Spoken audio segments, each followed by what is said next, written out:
pense pas que Danilou soit, comme j'ai pu le lire, un ennemi de la religion ou un ennemi de la Torah, pas du tout.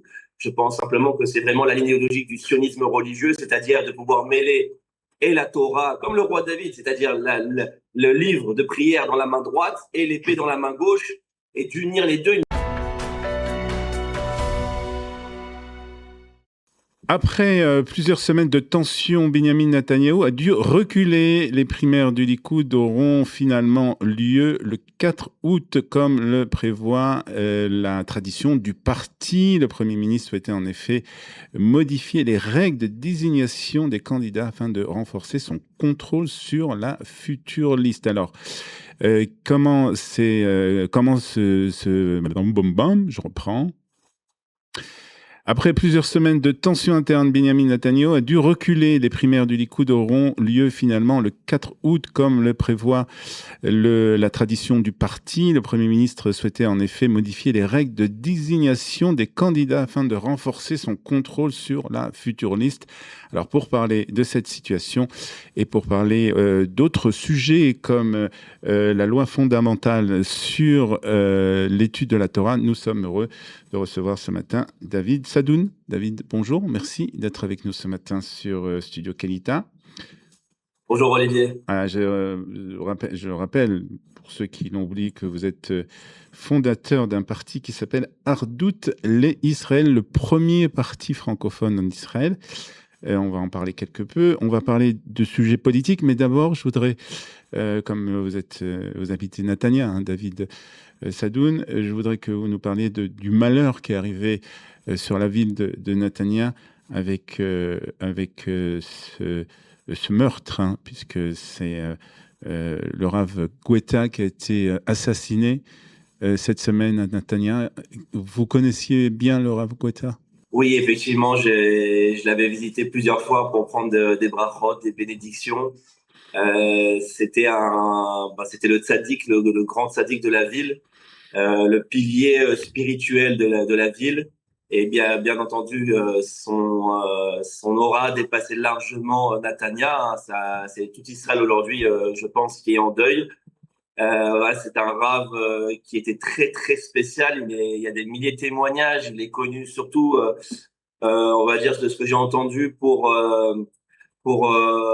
avoir consacré toute sa vie à aider les plus marginaux de la société, les délinquants, les personnes avec des problèmes psychiatriques, voilà, il essayait de leur donner de la lumière dans la vie, de l'espoir, il les accompagnait. C'était vraiment au-delà d'un homme de religion, au-delà d'un rabbin.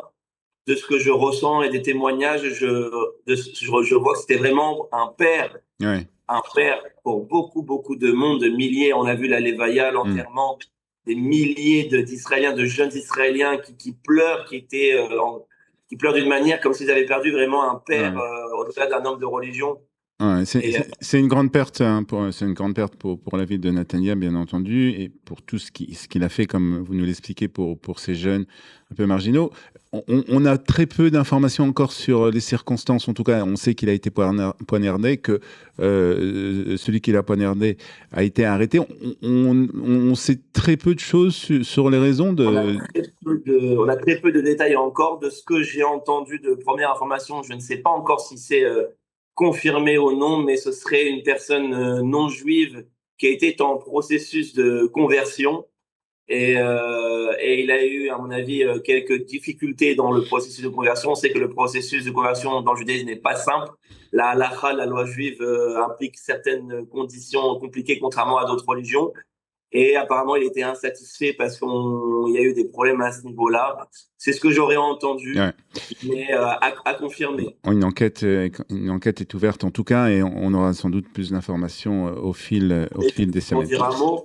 Juste pour dire un mot, voilà, c'était un petit peu le risque de son engagement. Si vous voulez un peu le revers de la médaille, c'est que comme il a aidé tous les personnes marginaux, etc., il y avait un risque forcément par rapport à des personnes qui pouvaient être déséquilibrées.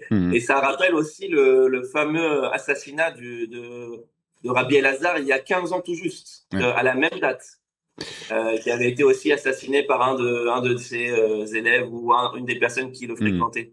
Très bien.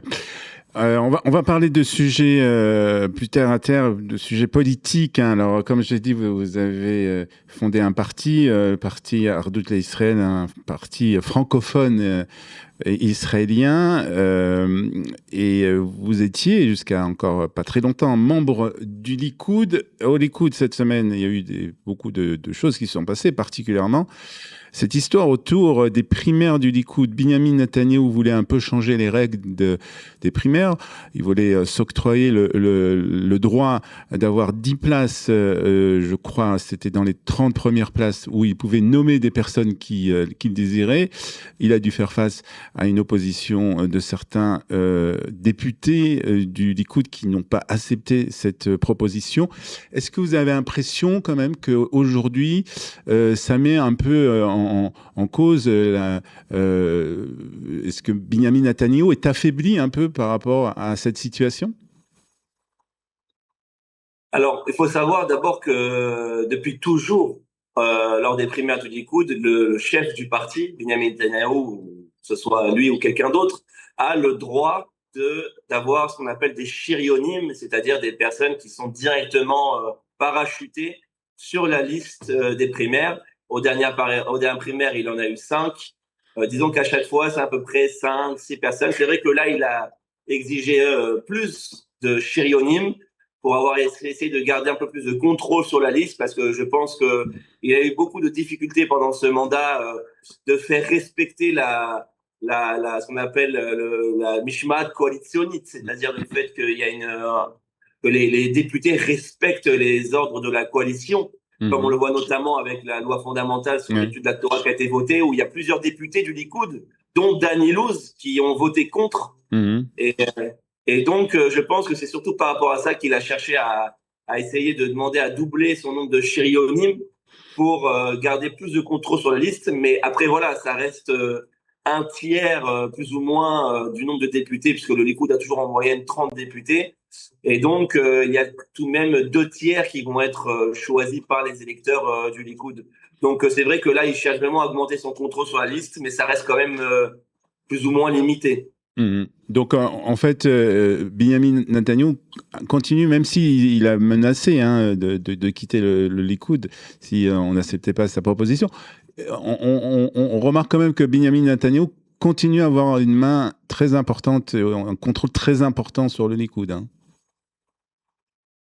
Alors oui, bah forcément, hein, il est chef du Likoud depuis 1993, je rappelle, puisque il a été élu pour la première fois aux primaires en 1993, donc ça fait déjà presque 35 ans qu'il est chef du Likoud, donc forcément, son influence au sein du parti est énorme, et il est la figure principale, et disons que tout le monde pense aujourd'hui que c'est lui qui ramène le plus de mandats, etc. Mais après, voilà, il faut savoir que le Likoud, c'est quand même un parti qui est extrêmement démocratique et divisé, parce que forcément, qui veut dire démocratie, il veut dire divisé. Il y a énormément de camps au Likoud.